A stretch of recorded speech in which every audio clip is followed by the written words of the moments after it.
사랑하는 성도 여러분, 혹시 파도가 높이 일어날 때에 배를 타본 적이 있습니까? 제가 아는 상식에 의하면 파도가 5m 이상 넘어가면 배를 띄우지 않는다고 그럽니다. 그 다음부터 타는 배는 사선이라고 그래요. 사선. 죽음 사자가 아니고 개인이 쓰는 배. 공식적인 배는 안 타는데 이제 개인이 쓰는 배는 이제 목숨 걸고 타죠. 사선이라고 그러는데 그 전에 뭐 3m 정도까지는 그냥 배가 나갑니다. 제가 오래 전에 바닷가에서 목회할 때에 그 배를 타는 기회가 여러 번 있었습니다. 전도회를 하면 교회에서 안 하고 섬으로 가요. 낚싯배 타고 가도 낚시하는 게 전도회 하는 겁니다. 저는 그런 전도회가 저를 부를 때마다 참 행복해요. 전도하러 낚싯배 타고 가는데 집사님 한 분이 이런 말 하더라고요. 목사님 설교할 때 왜 낚시 설교 안 하십니까? 그러더라고요. 왜냐하면 전 낚시는 별로 안 좋아하거든요. 바닷가에서 낚시에 정신 못 차리면요 목회가 안 돼요. 그래서 낚시를 안 하는데 그 집사님은 낚시 용품 파는 집사님이야.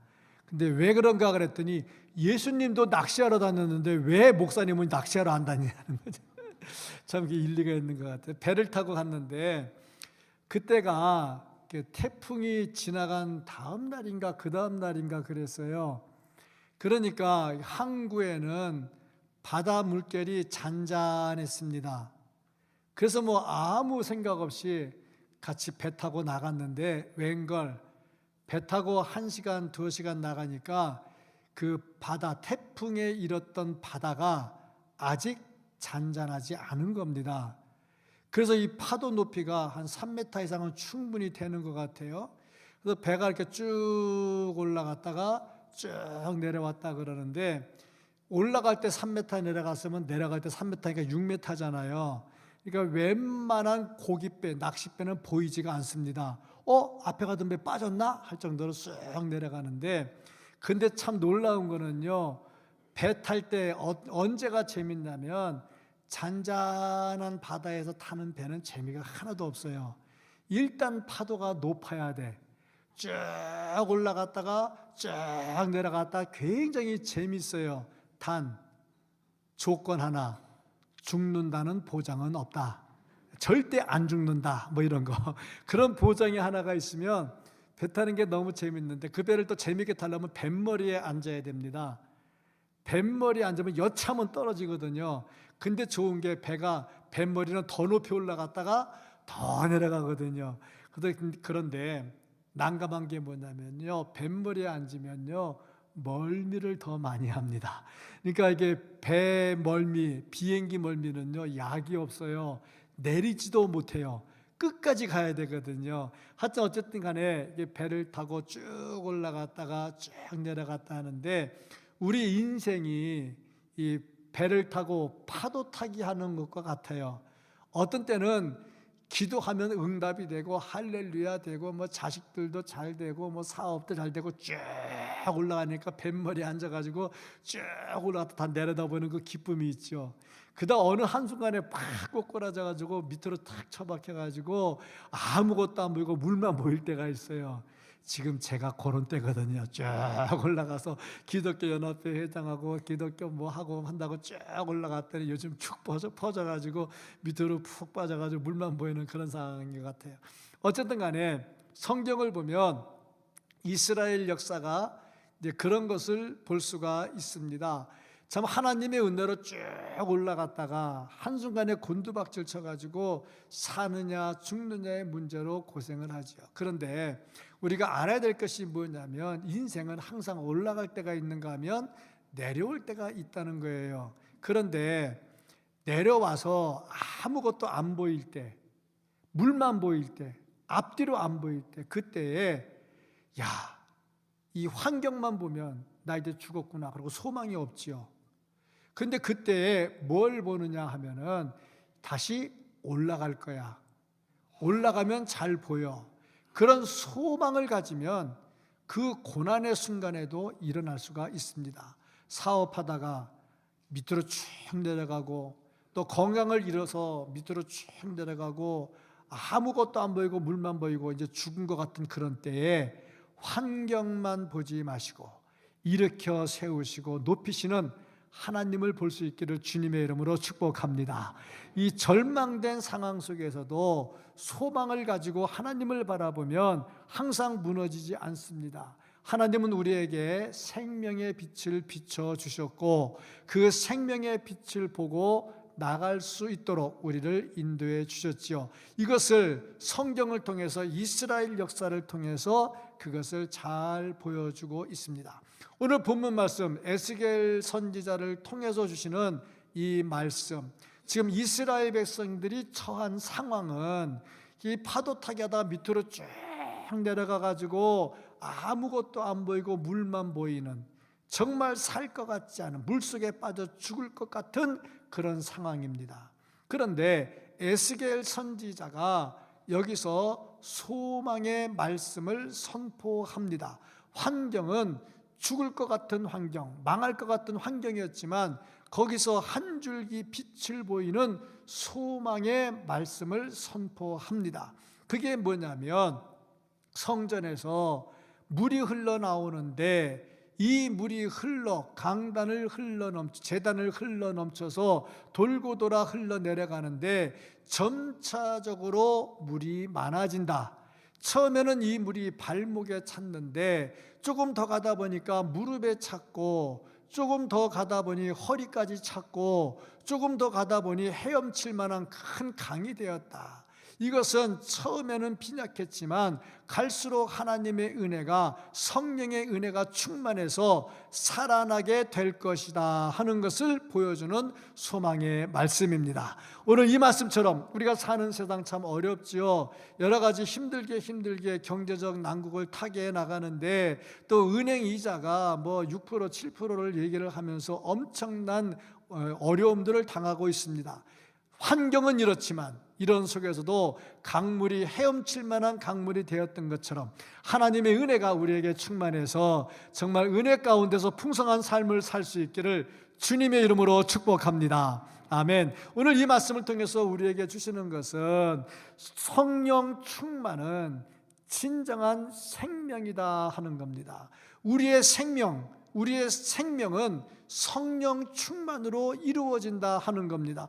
오늘 이 말씀에 보면 강이 나오는데 이 강이 진짜로 있는 강이냐 하면 진짜로 있는 강이 아닙니다. 왜냐하면 이 강이 진짜로 있는 강이라면 에스겔 때 강이 있었기 때문에 지금도 강이 있어야 되거든요. 근데 강이 없어요. 그러니까 이것은 무슨 말이냐? 진짜로 흐르는 강이 아니라 영적인 의미를 가지고 있다는 거죠. 그래서 이 강을 이해를 하려면 요한복음과 연관을 시켜야 됩니다.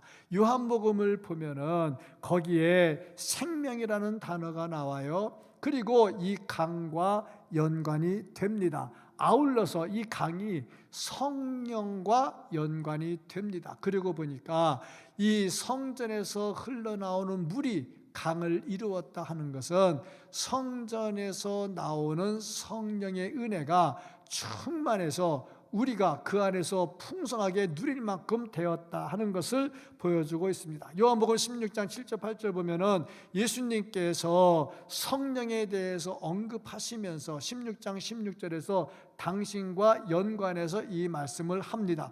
그리고 요한복음 14장 15장 16장에서 예수님께서 성령을 굉장히 강조하십니다. 그러니까 에스겔 선지자가 보았던 이 강은 뭐하냐면 성령의 강을 말하고, 이 강은 무엇을 말하냐면 우리에게 생명을 주는 강이다 하는 거죠. 생명은 우리가 이미 예수님으로부터 얻었어요.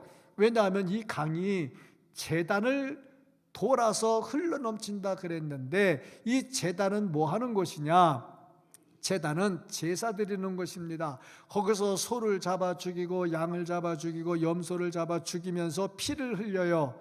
그것은 무엇을 말하느냐면 우리가 죄값으로 죽어야 됐다. 그래서 죽음이 뭔가를 보여주는데 소와 양과 염소를 죽이면서 죽음을 보여주고 이것이 네가 죄값으로 죽는 모습이다 하는 것을 보여주면서 그리고 제사를 드리면서 하나님께서 이걸 대신 죽이면서 너희들을 살려주었다, 죄를 용서해 주었다 하는 것을 보여주는 겁니다.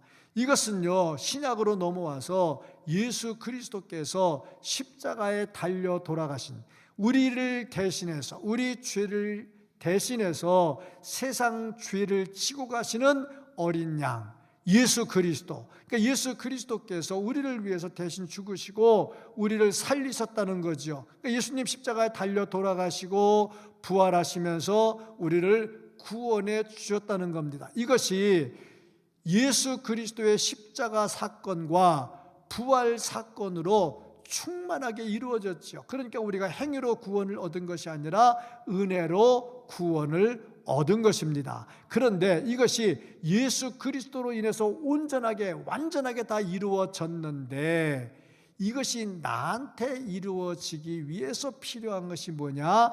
성령의 도우심이라 하는 거죠. 예수님의 그 죽음과 부활이 나를 구원하기에 충분하지만 이것이 내 것이 되기 위해서 필요한 것이 뭐냐면 성령의 충만함이 있어야 된다 하는 겁니다. 그러니까 이 강물이 흘러나가면서 제단을 흘러 도는 것처럼 예수 그리스도의 십자가와 부활을 돌면서 성령이 이 사건, 예수 그리스도의 사건을 나에게 부어주시는 거지요. 그래야 예수님이 만들어 놓으신 구원, 생명을 내가 온전히 받아 누릴 수가 있습니다. 그래서 성령의 충만함은 내가 영원한 생명을 얻는 길이 된다 하는 것이죠. 사도행전 2장 31절부터 33절까지 말씀을 보면, 미리 본고로 그리스도의 부활을 말하되 그가 음부에 버림이 되지 않고 그의 육신이 썩음을 당하지 아니하시리라 하더니 이 예수를 하나님이 살리신지라 우리가 다 이 일의 증인이로다. 하나님이 오른손으로 예수를 높이심에 그 약속하신 성령을 아버지께 받아서 너희가 보고 듣는 이것을 부어주셨느니라. 예수 그리스도의 사건 위에 성령의 부으심이 있는 거지요. 그로 인해서 우리가 영원한 생명을 얻을 수 있게 됐다는 거죠. 이것이 오늘 본문이 보여주는 강, 성령의 능력의 강입니다. 이 강이 우리에게 흘러 넘치고 있고요, 지금도 흘러 넘치고 있고요, 내 안에 넘치고 있습니다. 성령의 풍성함으로, 성령의 충만함으로 영원한 생명을 누릴 수 있기를 주님의 이름으로 축복합니다. 아멘. 그런데 충만한 것과 충만하지 않은 것은 차이가 나요. 깡통을, 캔을 샀어요. 캔을 사가지고 떨어뜨렸어요. 툭 하는 소리가 나죠. 잘 안 찌그러져요. 근데 다 먹었어요. 빈 깡통을 던져요. 땡그렁하고 소리가 요란하죠. 빈 깡통이 소리만 요란하고 조금만 건드리면 찌그러져요. 이것이 성령에 충만한 것과 성령에 충만하지 않은 것의 차이점이에요. 성령에 충만한 것은요, 어디 가서 요란 떨지 않아요. 내가 말이야 기도했는데, 내가 말이야 전도했는데, 내가 말이야 그거 안 하면 안 돼. 해야 돼요. 하는데 이렇게 요란 떨지 않아요. 그리고 성령이 충만하면요, 누가 좀 건드려도 찌그러지지도 않아요. 근데 빈 깡통 조금만 밟으면 바로 찌그러지잖아. 성령 충만하지 않으면 누가 옆에서 한마디만 하면 바로 시험 들어가지고 교회를 나오니 안 나오니 그래. 그 성령 충만, 영원한 생명의 충만입니다. 성령으로 충만하기를 주님의 이름으로 축복합니다. 아멘. 그리고 또 이 말씀이 우리에게 주는 것은 성령 충만은 풍성한 삶을 우리에게 제공해 준다는 겁니다. 많은 사람들이 구원받았다는 거 잘 모르고 지내요. 예수 믿으면서도요, 구원받은 거 잘 모르고 지내요. 지금은 이제 돌아가셨어요. 우리 교회 명예 권사님이었는데, 저는 임종하기 전에 아직 건강할 때, 야, 이분이 또 몇 년 못 살겠다 싶으면 꼭 신방을 가가지고 구원의 확신을 시켜줘요. 천국이 있는 걸 믿느냐, 예수 믿냐. 아니, 권사님한테, 장로님한테도 물어봐요. 예수 믿냐고 물어봐요. 예수 혹시 치매 걸리지 않았나 보려고. 예수 믿느냐 물어보는데, 아, 믿는데. 그럼 죽으면 천국 가는 거 믿느냐? 모르겠대. 죽어봐야겠대. 아, 미치겠더라고. 그래서 제가 설명했어요. 요래 예수 믿으면 예수님의 은혜로 되고 그거 믿죠? 아, 믿는데. 그럼 권사님이 그러면 천국 가는 거 믿냐? 그럼 모르겠대. 죽어봐야겠대. 몇 번을 했는데 도무지 모르겠대. 막 내가 나중에 짜증이 나더라고. 아니 예수 뭐하러 믿어? 이렇게 권사까지 받았는데 말이죠. 그래서 나중에 물어봤어. 왜 그러는데? 그랬더니 미안해서, 내가 천국 간다니까 미안해서. 충청도 양반이라 미안해서. 왜 그럴까요? 행위 구원입니다. 행위 구원. 우리는 행위 구원이 아니라 은혜 구원입니다. 은혜로 구원받지. 나 같은 게 어떻게 천국 갑니까? 은혜로 구원받는 거지. 그러니까 은혜로 구원받는 것을 알아야 되는데, 확신해야 되는데 이걸 확신을 못하는 거야. 성령으로 충만한데 그 충만한 걸 모르고 사니 얼마나 답답하느냐. 오늘 말씀도 보니까 이게 발목에 물이 찼다가 무릎에 찼다가 다시 허리에 찼다가 헤엄칠 만한 강이 됐다. 어떤 사람은 이것도 해석을 또 묘하게 하더라고. 어떻게 해석하냐면 발목까지 찬 거는 그저 교회만 다니는 신앙이야. 주일날 교회만 나오는 사람은 발목이야. 무릎은 그래도 기도 좀 한다고 기도 좀 하고 뭐 떠드는 사람은 무릎이야. 허리는 그래도 봉사한다고 직분받아고 한 사람, 그 사람은 허리야. 그런데 그게 아니고요. 그냥 말 그대로 발목은 좀 낮은 거고 무릎은 조금 높은 거고 허리는 조금 높은 거고 헤엄칠 강은 충만한 것을 말하는 거지. 그러니까 이 말은 무슨 말이냐면 성령은 항상 우리에게 충만하게 부어주신다 하는 겁니다. 그러니까 우리가 성령 충만을 말할 때 어설프게 말하면 안 돼. 예수님도 우리가 충만하기를 원했지요. 요한복음 1장 14절로 16절까지 말씀을 보면 말씀이 육신이 되어 우리 가운데 거하심에 우리가 그의 영광을 보니 아버지의 독생자의 영광이요 은혜와 진리가 충만하더라. 요한이 그에 대하여 증언하여 외쳐 이르되 내가 전에 말하기를 내 뒤에 오시는 이가 나보다 앞선 것은 나보다 먼저 계심이라 한 것이 이 사람을 가리킴이라 하니라. 우리가 다 그의 충만한 데서 받으니 은혜 위에 은혜라라. 예수님도 우리가 충만하기를 원하고 계시는 겁니다. 요한복음 10장 9절 10절 말씀을 보면 내가 문이니 누구든지 나로 말미암아 들어가면 구원을 받고 또 들어가며 나오며 꼴을 얻으리라. 도둑이 오는 것은 도둑질하고 죽이고 멸망시키려는 것뿐이요 내가 온 것은 생명을 얻게 하고 더 풍성히 얻게 하려는 것이라. 주님은요 우리가 풍성한 성령의 은혜를 받고 살기를 원하십니다. 시편 65편 13절 말씀을 보면요 초장은 양떼로 옷 입었고 골짜기는 곡식으로 덮었음에 그들이 다 즐거이 외치고 노래하나이다. 곡식이요 충만하게 다 덮여 있어요. 다 모든 것이 충만하게 하나님께서 우리에게 주실 때는요 풍성하게 주셔요. 이사야 33장 20절로 21절을 보면요 우리 절기의 시온성을 보라. 내 눈이 안정된 처소인 예루살렘을 보리니 그것은 옮겨지지 아니할 장막이라. 그 말뚝이 영영이 뽑히지 아니할 것이요 그 줄이 하나도 끊어지지 아니할 것이며 여호와는 거기에 위엄 중에 우리와 함께 계시리니 그곳에는 여러 강과 큰 호수가 있으나 노젓는 배가 큰 배가 통행하지 못하리라. 여호와께서 함께 계신다.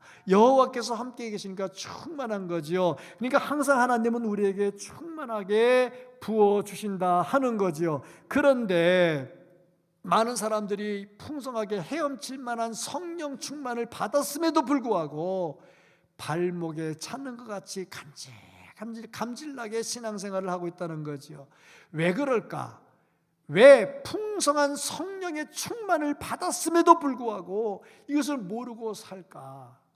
여러분 믿고 살고 체험하고 삽니까? 모르고 삽니까? 알고 살아야죠. 근데 왜 모르느냐? 첫째, 욕심 때문에 그래요. 욕심은요 죽이는 길로 인도해요. 어리석은 부자 창고를 짓고 다 집어넣고 편히 쉬자. 그날 완전히 쉬어버렸어요. 영원히 쉬어버려서 지옥 가버렸어요. 자기밖에 몰라. 부자 청년 예수님 찾아와서 영생을 이야기했어요. 영생을 얘기할 때 예수님께서 이거저거 말씀하셨는데 다 했다니까. 그러면 너 부자인데 그 재산 팔아가지고 가난한 자 줘라. 실망하고 돌아갔어요. 왜? 돈이 많거든. 한번 생각해 보세요. 여러분 예수 믿으려고 교회 왔는데 목사가 설교하다가 오늘 다 집 팔아가지고 헌금하시고 여러분 거지로 사세요. 그러면 좋아하겠냐고. 실망하고 돌아가는 거예요. 욕심이 생기면요 풍성한 거를 고마운지 몰라. 제가 지금 치료 중에 있잖아요. 치료 중에 있는데 참 욕심이 생기면요 감사를 잃어버려요. 성도님들은 저를 일주일에 한 번씩 보니까 뭐 걷는 게 좋아졌고, 뭐 저는 지금 몸부림치고 있거든요. 지금도 몸부림치고 있어요. 어저께 설교 연습을 하다가 막 갑자기 허리가 아파가지고 야 이거 내일 설교 못하면 어떡하나 막 그런 거 몸부림치고 있거든요. 한 걸음 한 걸음 걸어가는 게요 완전히 몸부림치는 거거든요. 처음에 이 손발 못 쓸 때 이 엄지 검지가 이렇게 맞닿는 걸 보면 와 할렐루야 막 그랬거든요. 근데 지금 손가락 딱 움직이는데도요 할렐루야 안 하는 이유가 뭐냐면요, 나는요 빨리 막 뛰고 싶은 거야. 뛰고 싶은데 안 되니까 막 답답한 거야. 그러고 보니까 감사한 마음이, 손가락이 이렇게 닿기만 해도 감사한 마음이 없어진 거야. 처음에 걸을 때 못 걸었어요. 그래가지고 이제 기계, 로봇 같은 기계를 이렇게 메고, 기계가 끌어지면 한 걸음 한 걸음 발 들어서 내려서 그 걸음걸이 할 때 한 발 한 발 걷는 게 진짜 한 땀 한 땀이거든요. 그때부터 지금까지 부르는 찬송이 뭐냐면 주와 같이 길 가는 거 한 걸음 한 걸음. 와, 한 걸음이면 완전히 진짜 한 걸음이에요. 주님과 함께 하는 한 걸음이 진짜 한 걸음이거든. 여러분 감동이 잘 안 되죠? 나 지금 엄청나게 감동되거든. 진짜 한 걸음 한 걸음이요 주님과 함께하는 한 걸음인데, 지금은 많이 잘 걸은데도 그 첫 걸음 뛸 때 그 감사함감이 자꾸 없어지는 이유가 뭐냐면 욕심이에요. 욕심. 빨리 뛰고 싶은 욕심. 우리가 성령의 충만을 받고서도 감사를 몰라. 욕심 때문에 그래요. 욕심. 내 거 채워야지, 내 주머니 채워야지, 내 통장 채워야지, 내 자식에게 물려줘야지, 뭐 이거 욕심이 계속되니까 성령의 충만을 몰라. 두 번째 이유가 있다면요, 정말 하나님의 풍성함을 몰라. 하나님의 풍성함을 몰라. 제가 글을 읽었는데 미국 남북 전쟁 때에 돈 많은 부자 할아버지가 있었어요. 돈이 엄청나게 많았어요. 그런데 친인척이 아무도 없어. 물려줄 사람이 없는 거야. 이걸 누구한테 물려줄까 고민하는데 자기 집에서 자기를, 이 늙은 자기를 끝까지 진짜 아버지같이 잘 케어해주는 노예가 하나가 있어. 노예. 근데 그 노예는 글자도 잘 모르고 돈도 잘 몰라. 근데 돈이, 이 노예가 가졌던 최고 큰 돈이 얼마냐? 50센트. 50센트, 우리나라 돈은 500원, 600원.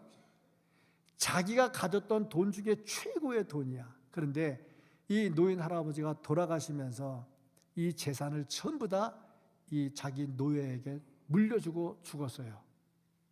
와, 이렇게 좋았어. 나 그 집에 노예로 한번 살아봤으면 좋겠다. 진짜 그렇게 마음이 드는데, 엄청난 돈을 받았잖아요. 자, 이제 통장을 받았으니까 은행에 가서 돈을 찾아야 되잖아요. 얼마 찾았을 것 같아요?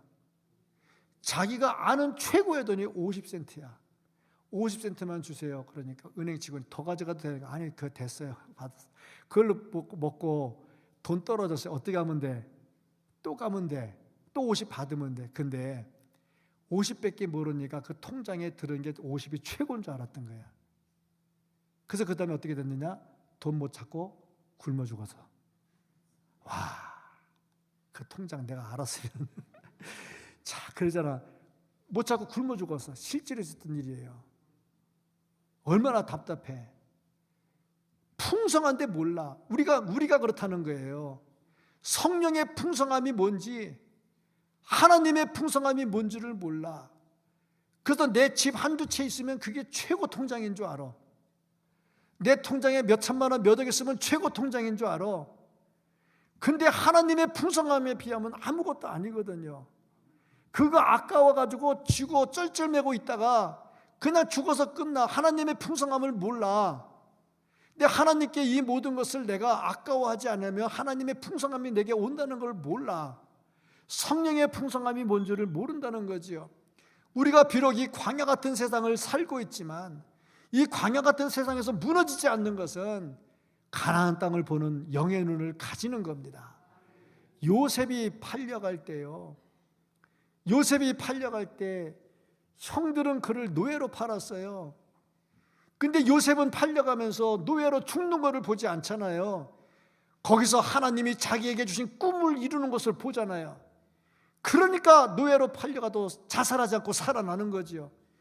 비록 광야 같은 세상을 살아간다 할지라도 낙심하지 마시고 우리를 인도하시는 풍성하신 하나님, 성령님의 은혜를 체험할 수 있기를 주님의 이름으로 축복합니다. 이런 사람들이요, 이 세상을 풍성하게 살아갈 수가 있지요.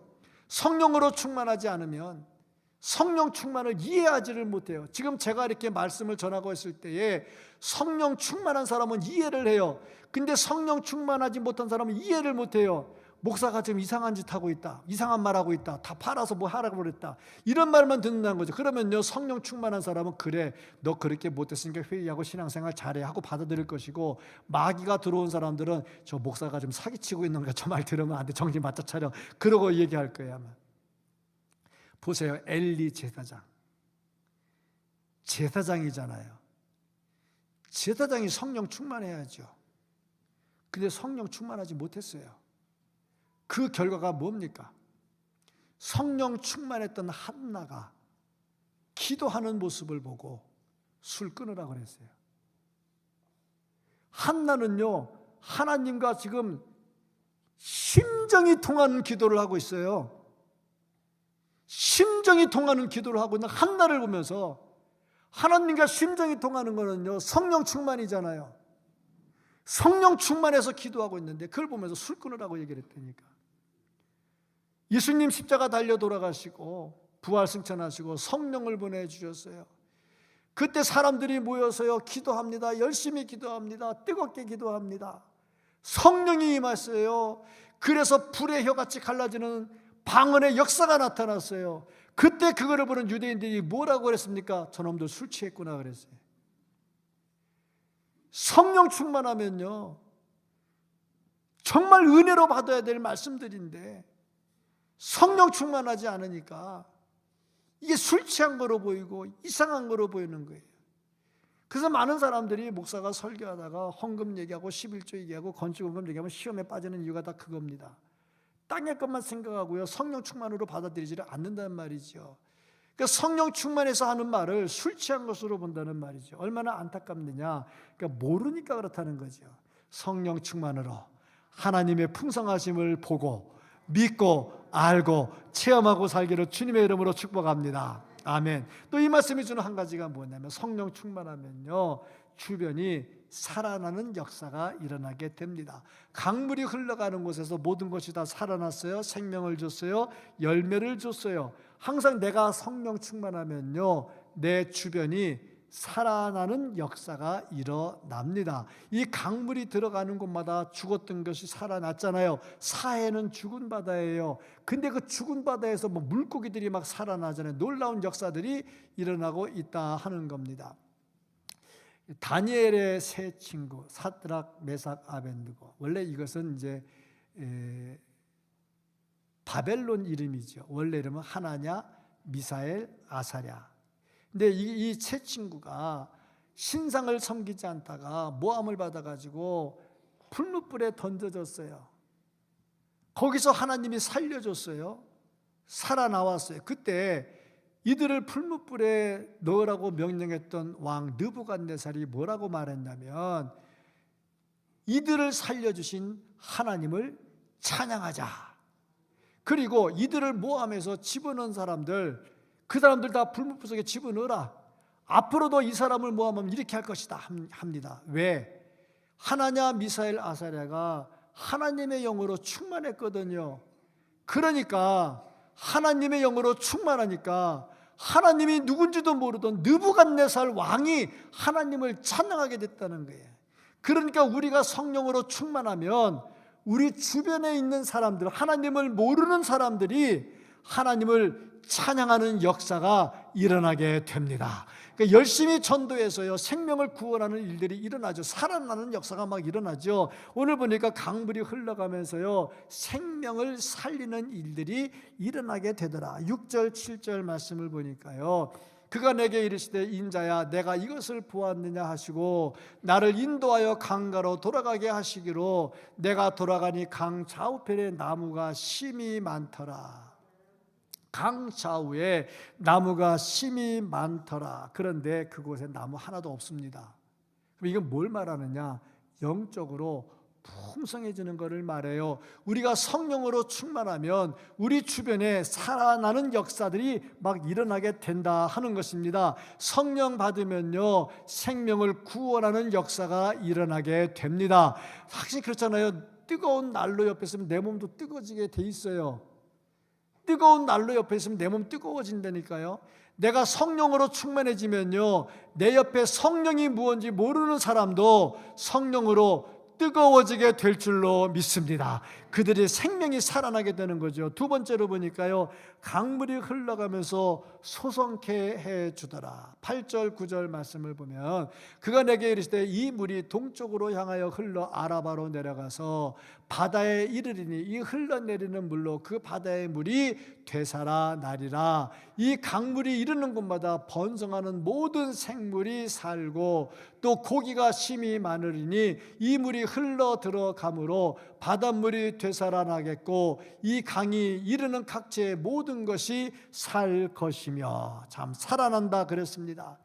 죽었던 것이 살아난다는 것은 예수 그리스도의 부활처럼 우리가 죽었다가 다시 살아날 것을 말하는 것이고, 이 땅에서 옛사람이 죽어나고 새 사람이 살아나게 된다 하는 말씀입니다. 10절 말씀을 보면은 또 이 강가에 어부가 살 것이니 엔게디에서부터 에네글라임까지 금을 치는 곳이 될 것이라. 그 고기가 각기 종류를 따라 큰 바다에 고기같이 심이 많으려니와.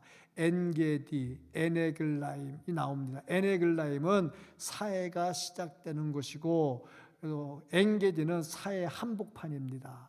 그러니까 죽었던 강이 살아난다는 거죠. 참 이 사해 참 묘한 바다입니다. 염도가 높아서요, 물고기가 살지를 못하고 아무것도 살지를 못해요. 근데 사해는 참 놀라운 게 있는데, 제가 모든 운동을 다 좋아하고 조금씩은 다 합니다. 그래서 어디 가서 놀아도 그 운동하는데 같이 놀아도 이게 따돌림 받지는 않아요. 그런데 제가 못하는 게 하나가 있는데 수영은 못해.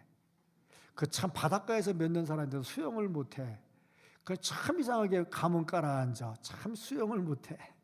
근데 제가 자신 있게 수영하는 것이 있잖아. 들어 누워가지고 손발 다 하늘 위로 올려놓고도 수영을 하잖아. 사해.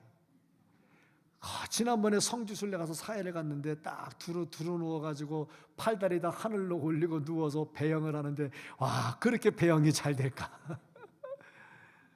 그렇잖아요. 죽은 바다입니다. 염도가 높아 아무것도 안 돼. 근데 그것이 다시 살아나게 되는데 고기가 넘친다. 이 말은 무슨 말이냐? 성령이 임하시면 우리의 삶이 살아나게 되고 놀라운 변화가 일어나게 된다는 겁니다. 예수 믿으면서 이런 변화를 체험해야죠. 옛사람이 죽어야죠. 새사람이 돼야죠. 예수 믿어도 성품은 안 변해. 그러지 마세요. 성품 다 변합니다. 괜히 자기 합리화하지 마시라고. 왜냐하면요, 예수님의 제자 요한의 성질머리가 아주 더러웠거든요. 얼마나 더러웠냐면 예수님하고 전도하러 가다가 복음을 안 받으니까 예수님께 이렇게 말했어요. 하늘에서 번개 천둥 쳐가지고 다 죽여버리자고 그랬어요. 아니, 전도하다가 예수 안 믿는다고 다 죽여버리자는 게 말이 돼요. 성질머리가 이렇게 더러웠거든요. 근데 그러한 요한이 뭐가 됐느냐? 그러한 요한이 사랑의 사도가 됩니다. 바뀝니다. 성령으로 바뀝니다. 성령으로 바뀝니다. 아멘 안 하시는 분 절대 바뀌지 마시고 그냥 사세요. 성령으로 바뀝니다. 놀라운 변화가 일어난다는 얘기입니다. 옛사람이 죽어버리고 새사람이. 저도 한성깔 하거든요. 저도 한성깔을 해서 군대에서 화나면 칼 뽑아가지고 찌르려고 덤볐던 사람이 저도 그렇습니다. 다 한성깔을 합니다. 근데 요즘 제가 칼 들고 그런 거 안 하잖아요. 한성깔 다 합니다. 예수 안에 다 변화가 나타난다는 말이죠. 또 한 가지 보니까 흘러가면서 열매를 많이 맺더라 하는 겁니다. 12절 말씀을 보니까 강 좌우 가에는 각종 먹을 과실나무가 자라서 그 잎이 시들지 아니하며 열매가 끊이지 아니하고 달마다 새 열매를 맺으리니 그 물이 성소를 통하여 나옴이라. 그 열매는 먹을 만하고 그 잎사귀는 약재료가 되리라. 자, 죽은 것들도 살아나고 약재료가 되고 모든 것이 다 살아나게 되고 열매를 맺더라. 예수님께서요, 열매 맺지 않는 무화과나무를 저주했어요. 말라 죽어버렸어요. 세례요한은 이렇게 말했습니다. 열매 없는 나무는 찍어서 불에 던진다고 그랬어요. 그러니까 우리가 열매를 많이 맺어야 되는데 이 성령을 받았으면 열매를 맺어야 됩니다. 구원 받았으면요, 이 구원을 나만 가지고 있으면 안 되고요, 구원을 전해서 다른 사람이 구원을 받도록 해야 됩니다. 이것이 열매지요. 그래서 우리가 열매를 맺는데 요한계시록 22장 말씀을 보면은 거기에 강이 나와요. 2절 말씀을 보면은 길 가운데로 흐르더라 강 좌우에 생명나무가 있어 12가지 열매를 맺되 달마다 그 열매를 맺고 그 나무 잎사귀들은 만국을 치료하기 위하여 있더라. 보니까 강이 나오면요, 강 옆에 반드시 나무가 나와요. 그 나무에 반드시 열매가 있어요. 참 이것이 성경에서 보여주고 있는 겁니다. 에스겔서도 그렇잖아요. 강이 흐르잖아요. 강 옆에 나무가 있잖아요. 그 나무에 열매가 있잖아요. 항상 그래요. 시편 1편 3절 말씀을 보면 그는 시냇가에 심은 나무가, 강에 또 나무가 있어요. 철을 따라 열매를 맺으며 그 잎사귀가 마르지 아니한 같으니 그가 하는 모든 일이 다 형통하리로다. 강 옆에는요 반드시 나무가 있고요, 그 나무는 반드시 열매를 맺고 있어요. 우리가 성령의 강에 내 뿌리를 내리고 있다면 나에게 열매가 맺혀져야 돼요. 그 열매가 뭐냐? 사랑과 희락과 화평과 오래 참음과 자비와 양성과 충성과 온유와 절제라. 이런 열매들이 막 나타나게 되는 거죠. 성령 충만은요 반드시 내 생명의 충만으로 가고요, 이 생명의 충만은요 풍성함으로 가고요, 풍성함은 열매를 맺어서 주변을 살리는 역사가 일어나게 됩니다. 제가 에스겔 47장 말씀을 가지고 우리 교회에서 설교를 한번 했어요. 언제 했느냐?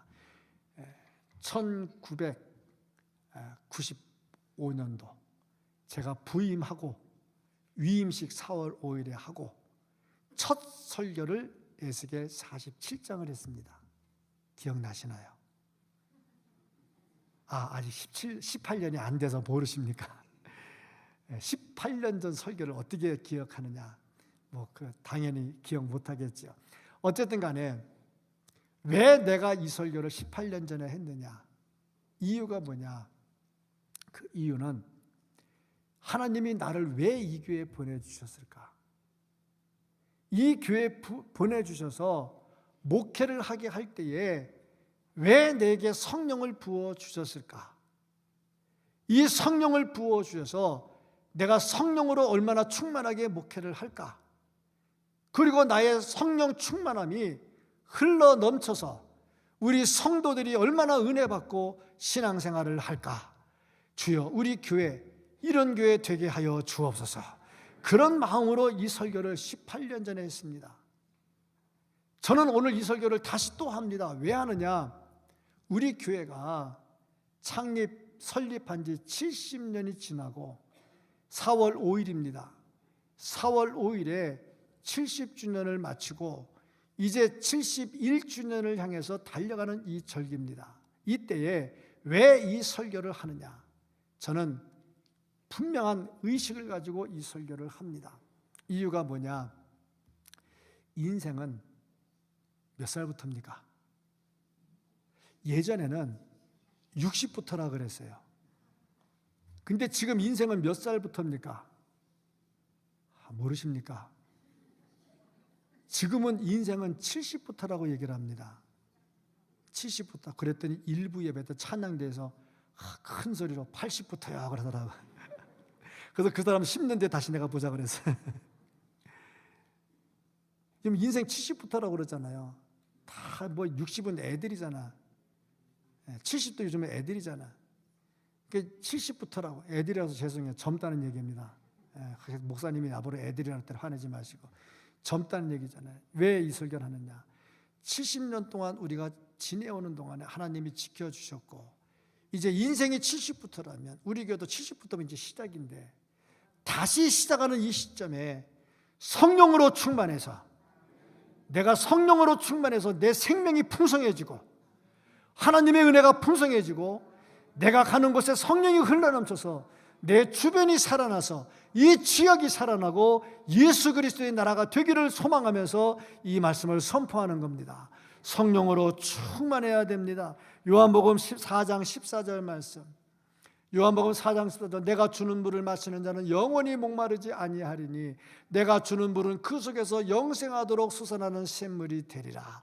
영생하도록 솟아납니다. 요한복음 7장 38절, 나를 믿는 자는 성경의 이름과 같이 그 배에서 생수의 강이 흘러오리라. 생수의 강이 흘러옵니다. 그런데 우리가 명심해야 될 거 하나가 있습니다. 그게 뭐냐면 물은 고이면 썩습니다. 성령의 은혜를 받고, 내가 성령의 은혜를 받고 내가 간직하고 내 안에 가만히 놔두면 썩어버립니다. 물은 흘러야 됩니다. 샘물은 썩지 않아요. 고인 물은 썩어요. 내가 은혜를 받았으면 나 은혜 받았어, 좋아, 정말 행복해, 썩어버립니다. 썩어버립니다. 직분을 받아요. 직분 받기까지 열심히 해요. 직분 받아요. 직분 받은 것에 만족해요. 썩어버립니다. 그 직분은 내놓아야 돼요. 가질 필요가 없어요. 직분은 일하라고 준 건데 일해야죠. 은혜는 받고 옆에 살리라고 줬는데, 성령 받고 살리라고 줬는데 혼자 받아도 혼자 만족해요. 어리석은 부자 같아요. 나만 잘 먹고 나만 잘 살면 돼요. 썩어요. 그래서 우리는 성령의 은혜를 받은 탱크가 아니라 성령을 받아서 성령을 흘려보내는 튜브가 되어야 됩니다. 나를 통해서 성령이 흘러나가야죠. 내 속에 성령이 머물러 있으면 안 되죠. 썩어버려요. 그러니까 교회 안에 썩은 사람들이 있으니까 교회가 시끄러운 교회가 되는 겁니다. 썩은 사람 되지 마시고 성령의 은혜를 충만히 받아서 흘러 넘치기를 축복합니다. 직분 받는 것으로 만족하지 말고 직분을 받아서 일해가지고 그 직분이 빛날 수 있기를 주님의 이름으로 축복합니다. 성령 충만하십니까? 성령 충만해야 진정한 생명이 있습니다. 성령 충만해야 풍성한 삶을 살 수가 있습니다. 성령 충만해야 모든 것을 살릴 수 있습니다. 우리는 성령 받은 은혜의 탱크가 아니라 은혜를 흘려보내는 튜브가 되어야 됩니다. 71년을 향해서, 또 앞으로 70년, 140년을 향해서 은혜의 성령의 튜브가 될 수 있는 우리 모두가 될 수 있기를 예수님의 이름으로 축복합니다. 아멘. 기도하겠습니다.